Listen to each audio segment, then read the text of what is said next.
Queridos irmãos, queridas irmãs, uma boa noite a todos.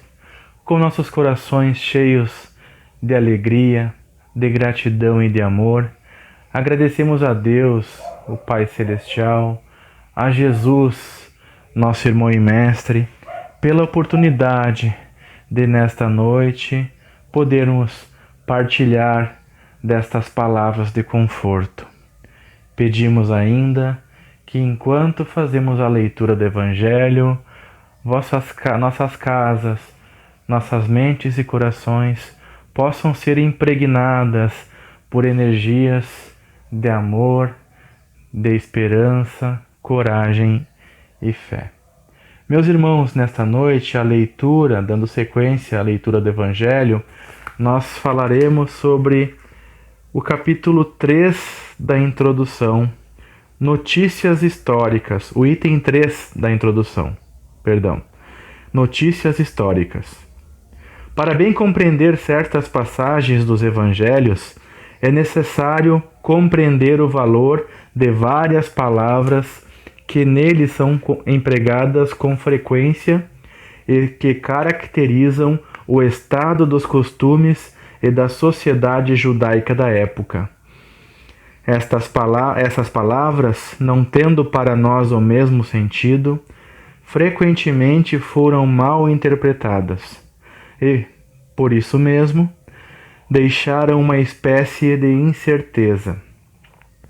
A compreensão do seu significado explica, por outro lado, o sentido verdadeiro de certas máximas que parecem estranhas à primeira vista. Samaritanos. Depois do cisma das 10 tribos, Samaria se tornou a capital do reino dissidente de Israel. Destruída e reconstruída por várias vezes, ela foi, sob os romanos, a sede da Samaria, uma das 4 divisões da Palestina. Herodes, dito o Grande, embelezou-a com suntuosos monumentos e, para agradar Augusto, deu-lhe o nome de Augusta, em grego, Sebaste.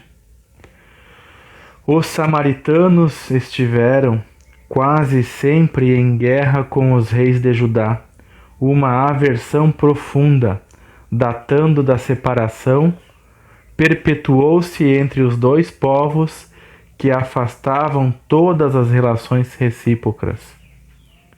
Os samaritanos, para tornar a cisão mais profunda e não ter que ir a Jerusalém na celebração das festas religiosas, construíram um templo particular e adotaram certas reformas.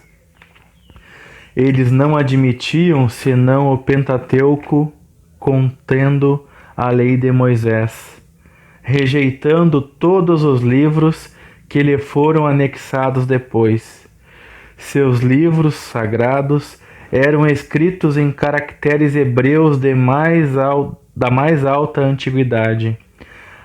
Aos olhos dos judeus ortodoxos, eles eram heréticos e por isso mesmo desprezados, anatematizados e perseguidos. O antagonismo das duas nações tinha, pois, por único princípio a divergência das opiniões religiosas, embora suas crenças tivessem a mesma origem. Eram os protestantes daquela época. Encontram-se ainda hoje samaritanos em algumas regiões do Levante, particularmente em Naplouse e Jafá. Eles observam a lei de Moisés com mais rigor que os outros judeus e não contraem aliança senão entre eles. Nazarenos. Nome dado na antiga lei aos judeus que faziam voto, seja pela vida, seja por um tempo, de conservar uma pureza perfeita. Eles se obrigavam à castidade, à abstinência de álcool e à conservação da sua cabeleira, Sansão, Samuel e João Batista eram nazarenos. Mais tarde, os judeus deram esse nome aos primeiros cristãos por alusão a Jesus de Nazaré. Este foi também o nome de uma seita herética dos primeiros séculos da era cristã, que, da mesma forma que os ebionitas, dos quais ela adotava certos princípios, misturava as práticas do mosaísmo com os dogmas cristãos. Essa seita desapareceu no IV século. Publicanos. Assim, chamavam-se na antiga Roma os cavaleiros arrematantes das taxas públicas, encarregados do recolhimento dos impostos e das rendas de toda a natureza, seja na própria Roma, seja em outras partes do império. Eles eram análogos aos arrematantes de impostos gerais do antigo regime na França, e tais como existem ainda em certas regiões. Os riscos que eles corriam faziam fechar os olhos sobre as riquezas que frequentemente adquiriam e que em muitos eram o produto de exações e de benefícios escandalosos. O nome de publicano se estendeu mais tarde a todos aqueles que tinham a administração do dinheiro público e aos agentes subalternos. Hoje, esta palavra se torna em mau sentido para designar os financistas e os agentes de negócio pouco escrupulosos. Disse algumas vezes: ávido como um republicano, rico como um publicano, ávido como um publicano, rico como um publicano, corrigindo, para uma fortuna de origem desonesta. Da dominação romana foi o imposto o que os judeus aceitaram mais dificilmente e o que lhes causava maior irritação, dando origem a várias revoltas e transformando-se numa questão religiosa, porque o olhavam como contrário à lei. Formou-se mesmo um partido poderoso à frente do qual estava um certo Judas, dito o Gaulonita, que tinha por princípio a recusa do imposto. Os judeus tinham, pois, horror ao imposto e, por consequência, a todos aqueles que estavam encarregados de recebê-lo. Daí sua aversão pelos publicanos de todas as categorias, entre os quais poderiam-se encontrar pessoas muito estimáveis, mas que, devido à sua função, eram desprezadas, assim como aqueles que os conviviam e que eram confundidos na mesma reprovação. Os judeus mais importantes acreditavam comprometer-se tendo com eles relações de intimidade. Os portageiros eram os cobradores de baixa categoria, encarregados principalmente da arrecadação dos direitos à entrada nas cidades. Suas funções correspondiam aproximadamente às dos guardas alfandegários e dos recebedores de barreira. Eles sofriam a mesma reprovação aplicada aos republicanos em geral. É por essa razão que no Evangelho encontra-se frequentemente o nome de publicano unido ao de gente de má vida. Essa qualificação não implicava na de debochados e de pessoas de honra duvidosa. Era um termo de desprezo, sinônimo de pessoas de má companhia, indignas de conviverem com pessoas de bem. Bem, meus irmãos, como podemos perceber, esse trecho, assim como os outros que se referem, ditos até então, né, compartilhados até então, que se referem à introdução, nós podemos perceber que a proposta é oferecer um resgate histórico acerca do contexto social daquela época.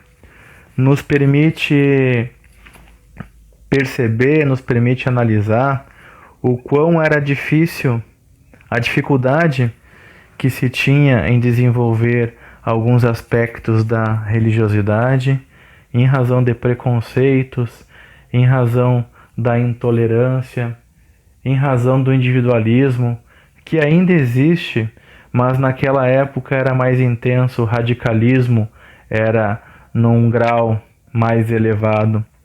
Nós podemos perceber que a diversidade de ideias, alguns problemas que nós enfrentamos ainda hoje e que talvez hoje está sendo trabalhado de uma maneira mais diferente, de uma maneira mais intensa para que a gente possa ressignificar, já era percebido, já existia, já fazia parte do contexto social desta época, conforme o relato.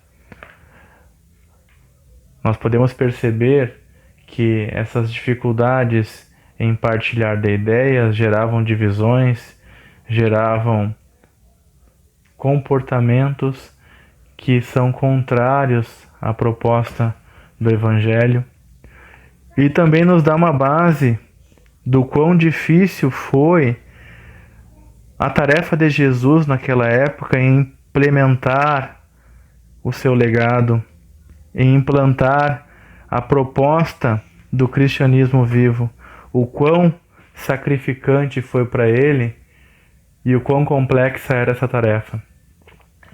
Em razão da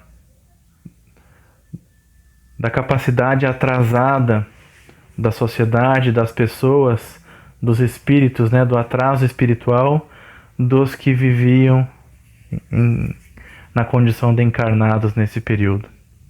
É importante que a gente faça esse resgate histórico, primeiro para que nós possamos compreender o que já fomos um dia, considerando, né, as encarnações, e também para podermos fazer um comparativo, uma comparação, né, para que podemos comparar com o que está acontecendo em nossa sociedade nos dias atuais, e que possamos refletir e analisar o que nós podemos fazer, o que está em nossa condição para melhorar esse contexto, para melhorar a categoria desta morada, as condições, o estado evolutivo deste planeta. Qual a parcela de contribuição que nós podemos dar para que possamos atender ao chamado de Jesus, e com a leitura do Evangelho, com esse pequeno comentário a respeito, agradeço pela oportunidade e rogo a Deus, aos amigos espirituais, aos socorristas do espaço, que neste momento possam visitar os nossos lares, visitar os locais daqueles que se encontram doentes, daqueles que estão encarcerados, das crianças, de todos os necessitados de qualquer natureza, que possam receber a harmonização, o amparo, o fortalecimento de que tanto necessitam, de acordo com o merecimento de cada um.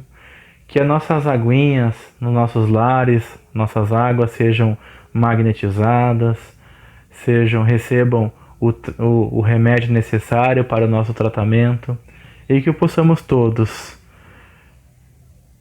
encontrar o caminho do amor, da paz, conectados a Deus, a Jesus, hoje e sempre. Que assim seja.